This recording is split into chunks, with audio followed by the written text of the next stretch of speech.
Hey guys, Jeremy here.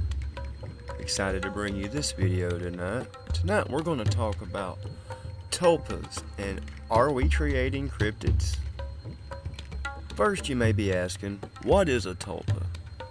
Well, a tulpa, according to Wikipedia, is an entity created in the mind, acting independently of and parallel to your own consciousness. They are able to link and have their own free will, emotions, and memories. In short, a tulpa is like a sentient person living in your head, separate from you. It's currently unproven whether or not tulpas are truly sentient, but in this community, we treat them as such. It takes time for a tulpa to develop and convincing a complex personality.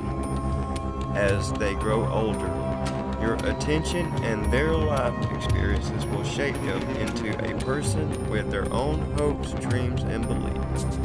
A tulpa is created in the mind by focusing on an imagined illusionary person and giving them repeated attention while imagining them to be sentient like a normal person. After enough focus and concentration, the tulpa will start to act more independent and eventually reach the point where they show both signs of sentience and sapience. The exact reason this phenomenon exists is unknown and highly debated. A well-developed tulpa usually has a unique, distinct personality from their creator and has their own dreams, goals, interests, tastes, opinions, and so on. Each tulpa exists as an individual, and no two tulpas are alike. Now, with that being said, what they're basically saying is you can manifest an actual different consciousness with your mind. Alright, and in some cases, these have been known to manifest themselves into reality and not just in the mind. So let's take, for example, the case we have here. Alright, we're fixing to get into a person called Alexandra David Neal. Alexandra David Neal was born Louise Eugenie Alexandrine Marie David in France in October 1868 and was the first woman to gain the title of a Tibetan Lama, a committed Buddhist who lived to the highly impressive age of 100 years. She was a noted traveler and someone who had a deep passion and love for Asia, and particularly so the Himalayas. David Neal was also someone who helped bring to the Western world the phenomenon of the tulpa.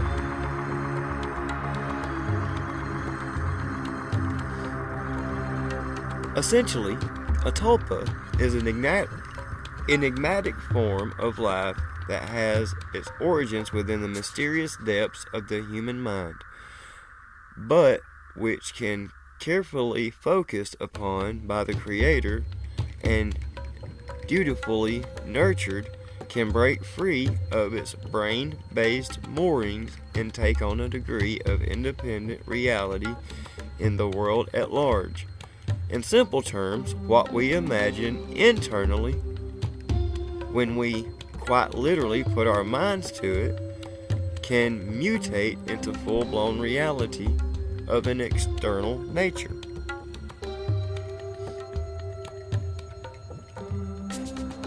Walter Euling Evan Wentz, a writer, anthropologist, and pioneer in the study of Tibetan Buddhism, said of the tulpa concept, "Inasmuch as the mind creates the world of appearances, it can create any particular object desired. The process consists of giving palpable being to a visualization, in very much the same manner as an architect gives concrete expression in 3 dimensions to his abstract concepts. after first having given them expressions in the 2 dimensions of his blueprint. He elaborated further, the Tibetans call the one mind's concretized visualization of Korva, equivalent to the Sanskrit Sangsara, that of an incarnate deity like the Dalai or Tashi Lama they call a Tulku, and that of a magician a Tulpa, meaning a magically produced illusion or creation. A master of yoga can dissolve a tulpa as readily as he can create it, and his own illusory human body, or tulku, he can likewise dissolve and thus outwit death. Sometimes, by means of this magic, one human form can be amalgamated with another, as in the instance of the wife of Marpa, guru of Milarepa, who ended her life by incorporating herself in the body of Marpa. Alexandra David Neal, who was never one to turn her nose up at a new experience, chose to attempt to create her very own tulpa after learning of and becoming fascinated and slightly awed by the concept from Buddhist monks. She duly focused her attention on the image of a kindly Friar Tuck type character from the days and legends of Robin Hood of Sherwood Forest Heath. After months of deep meditation in which she visualized her creation gaining form, David Neal provided it with a character, history, and background, and the day finally came when the mind monk cast away its chains of the brain and strode forth into the heart of the real world. At first, David Neal could only see the figure in her peripheral vision, somewhat shadowy and ethereal. That, however, soon changed, and not in a positive fashion either. At first, all was good. In David Neal's own words, he became a kind of guest living in my apartment. I then broke my seclusion and started for a tour with my servants and tents. The monk included himself in the party. Though I lived in the open riding on horseback for miles each day, the illusion persisted. It was not necessary for me to think of him to make him appear. The phantom performed various acts of the kind that are natural to travelers and that I had not commanded. For instance, he walked, stopped, looked around him. The illusion was mostly visual, but sometimes I felt as if a robe was tightly rubbing against me, and once a hand seemed to touch my shoulder. But the friendly monk was not all that he appeared to be. Subtly, over time, he began to change. As David Neal noted with regret later on, she reflected on the affair some years later in the following fashion. The fat, chubby-cheeked fellow grew leaner. His face assumed a vaguely mocking, sly, malignant look. He became more troublesome and bold. In brief, he escaped my control. There was no choice. If David Neal allowed her creation to continue living, it had the potential to pose a very real threat to each and every one of those with whom it crossed paths. So there was only one option available to her. The monk had to be reabsorbed into David Neal's mind and then banished into the depths of her subconscious, where it would ultimately and eventually fragment into nothingness, and its life would be forever over. According to David Neal, it took more than half a year for the monk to finally lose form return to her control, and ultimately vanish from our 3D existence and back into her dreams and imagination. And eventually, and to David Neal's great and lasting relief, it was gone from those realms too, utterly and finally obliterated. But the battle between David Neal, who wished the creature dead and buried, and her creation, that was determined to cling on to its newfound existence, no matter what, had proved to be a long and emotionally torturous one, thus demonstrating that creating a tulpa is a matter that should never, under any circumstances whatsoever, be entered into lightly or without the benefit of a high degree of careful forethought. Now, with that being said, I'm sure y'all have heard of, like, say, the Slender Man. Now, Slender Man, he started out as a creepypasta, and few people have actually murdered in the name of the Slender Man, and there has actually been several reports of him actually being seen.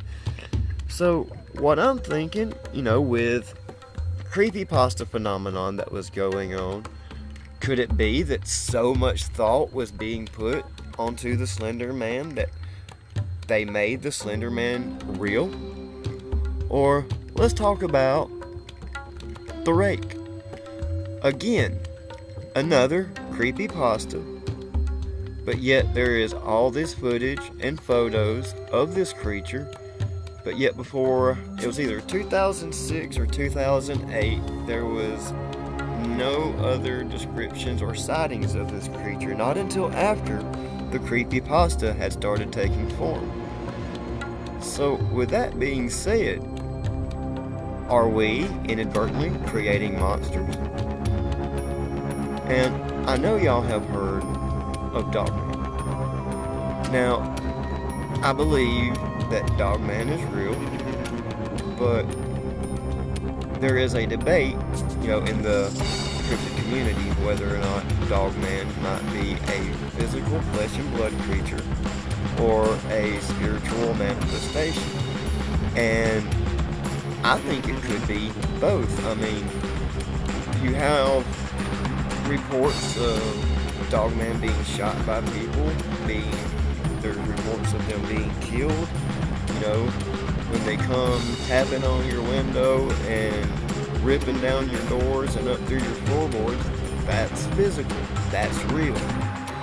But there's also reports of, somewhere in, like a major city, somebody will say, well, I woke up and there was Dogman sitting at the end of my bed. Well, and then he disappeared. Well, could that be a tulpa, a manifestation from somebody's mind that they've lost control of?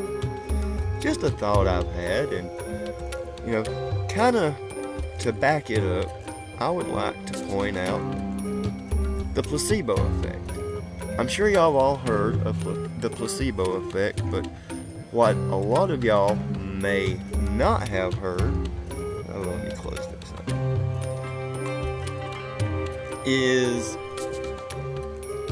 a doctor did an experiment where they gave morphine to a group of patients and saline solution as a placebo. Alright, then he decided to give the same people in both groups opiate blockers. And to his surprise, even the placebo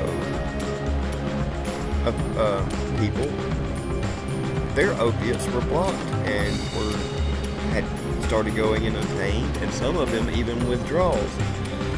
And that led him to believe that the body could possibly be turning saline solution into morphine. I mean, I know that sounds crazy, but let's read this right here. Over the past 15 years, scientists have made some of the most interesting discoveries looking at how placebos have a powerful impact on the brain. When I first started studying placebo effects, it kind of seemed like magic. For some reason, your brain mimicked a drug response, Wagner says. The biggest change in this field is the last 15 years is that neuroscientists are beginning to uncover the underlying neural mechanisms that created the placebo response. Placebos, researchers have found, actually prompt the release of opioids and other endorphin chemicals that reduce pain in the brain. Drugs that negate the effect of opioids, such as naloxone, also counteracts the placebo effect, which shows that placebos are indeed playing on the brain's natural pain management circuitry.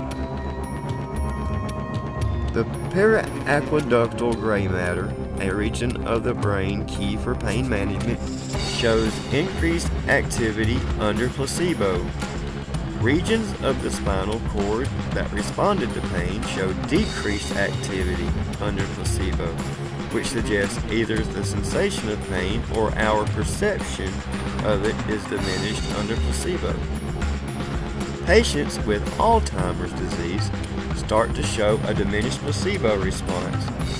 It's probably due to the degradation of their frontal lobes, the area of the brain that helps direct our subjective experiments to the world. Now, see, there is scientific evidence that what we think we can manifest. So, with that being said, y'all just keep in mind what you think you can create, and possibly including monsters. This has been Jeremy with I Want to Know More. Like, share, subscribe. Thank you.